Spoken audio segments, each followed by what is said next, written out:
किसान दोस्तों, मैं मनोज कुमार चौधरी आप सभी के सामने आज फिर एक नया टॉपिक लेके आए हैं बकरी पालन से संबंधी।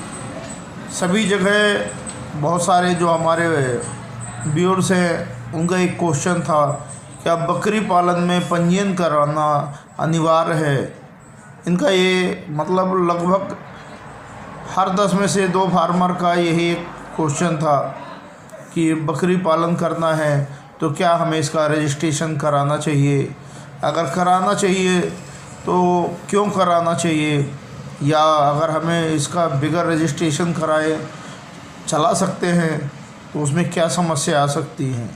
आज हम इस बारे में चर्चा करेंगे और बहुत कम समय में आपको बताने का प्रयास करेंगे, तो वीडियो में आखिरी तक बने रहिए।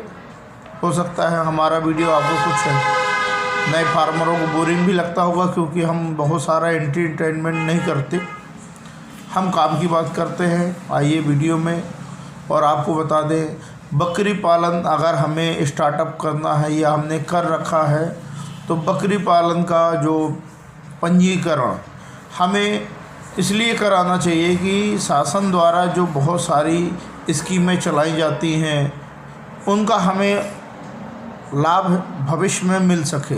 इस कारण से हमें अपना बकरी पालन या भेड़ पालन जो आप करना चाह रहे हैं उसका पंजीयन अवश्य कराएं।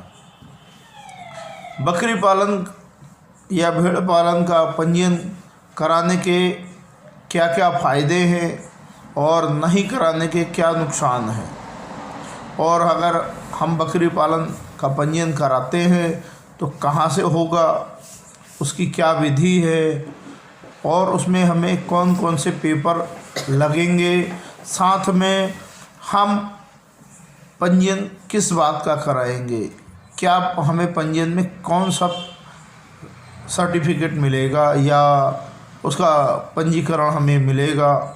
आज हम उसी के बारे में एक क्रमबद्ध आपको बताने का प्रयास करेंगे, तो आइए वीडियो में आगे तक बने रहने। बकरी पालन अगर आपने स्टार्ट कर लिया है या भविष्य में करना है या आपने प्लानिंग कर ली या आप बकरी पालन चला रहे हैं, तो अगर आप चला रहे हैं आपने पंजीयन नहीं कराया है तो सबसे पहले यही कहूँगा कि सबसे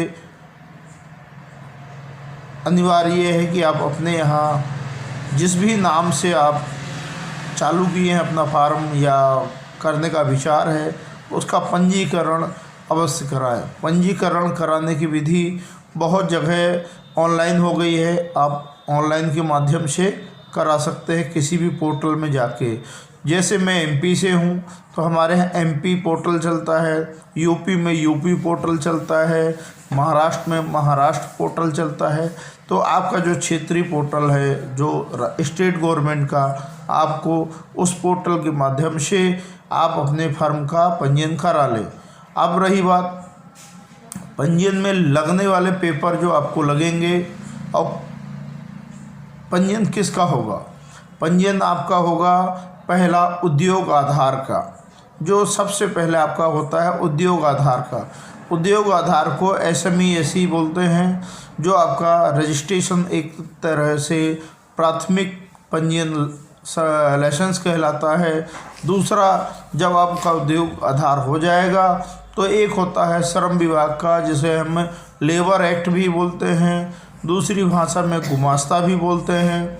ये श्रम विभाग से आपके फर्म में काम करने वाले व्यक्तियों का और आपका संख्याबद्ध महिला या पुरुषबद्ध आपका रजिस्ट्रेशन होता है, जो सबसे अनिवार्य है।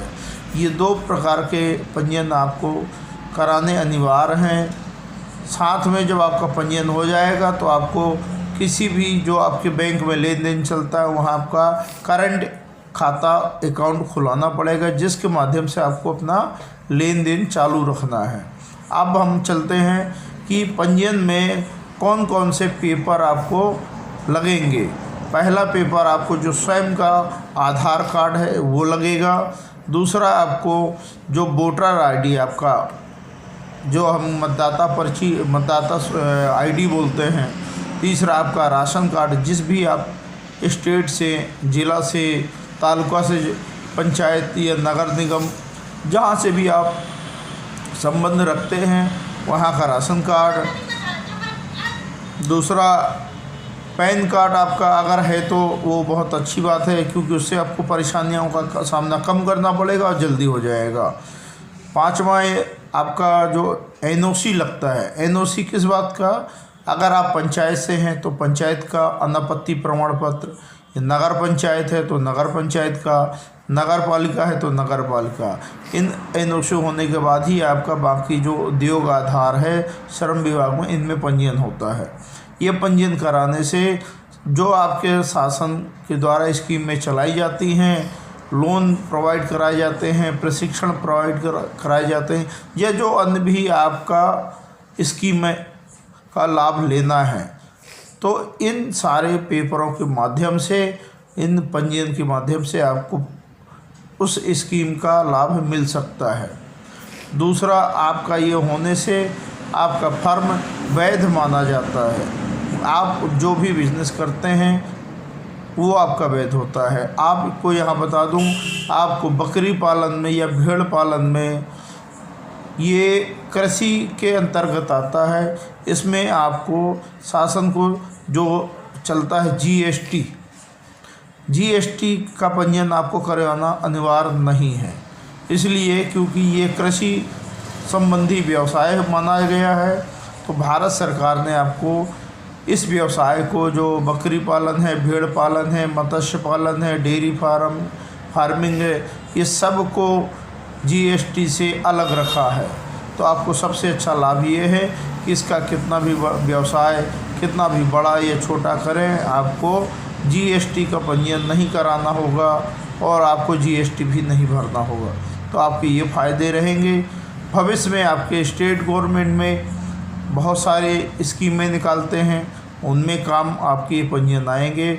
जिस भी नाम से आप अपना रजिस्ट्रेशन कराना चाहें वो आप स्वतंत्र हो के अपने इच्छा अनुसार नाम रख के पंजीयन करा लें, जिससे आपको किसी प्रकार की समस्या नहीं आएगी। अधिक जानकारी के लिए हमारे दिए गए नंबरों में आप संपर्क करके जानकारी ले सकते हैं। और वीडियो में किसी प्रकार की अगर आपको कमी महसूस हो रही है तो आप हमें कमेंट करके बता सकते हैं। अगर हमारा वीडियो आपको जानकारी वाला लगा या अच्छा लगा तो उसको अधिक से अधिक शेयर करें, जिनसे दूसरों का भी फ़ायदा हो सके, और लाइक करें, कमेंट करें, जिससे हमें पता चलेगा कि आप हमारे वीडियो के माध्यम से कुछ आपको जानकारी मिली, आपके काम की है या नहीं है। दोनों तरीके की बातें हमें पता चल सकती हैं, जो आपके काम में भविष्य में हम आपको वो बातें बतला सकें। वीडियो में बने रहने के लिए गंगा बकरी फार्म की तरफ से मैं मनोज कुमार चौधरी आपका हार्दिक धन्यवाद करता हूँ।